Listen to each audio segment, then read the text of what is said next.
Hello అండి. మీకు 40 ఏళ్ళు దాటాయా? అయితే మీరు ఆరోగ్యం గురించి శ్రద్ధ తీసుకోవాల్సిన అవసరం ఉందండి. ఎముకల బలం కోసం కాల్షియం అంటే పాలు, పెరుగు అలాంటివి తీసుకోవాలి.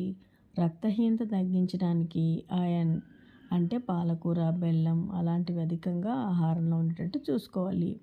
ప్రతిరోజు తగినంత ప్రోటీన్ కూడా మీ తినే ఆహారంలో ఉండేలా చూసుకోండి.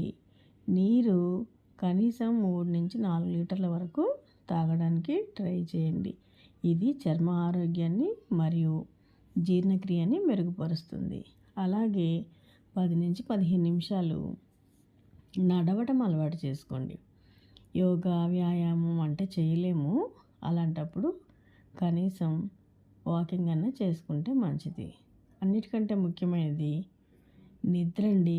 విశ్రాంతి కోసం శారీరక విశ్రాంతి, మానసిక విశ్రాంతి ఇలాంటివి కావాలంటే 7-8 గంటల వరకు మంచి నిద్ర పోవడం ఎంతో అవసరం అండి.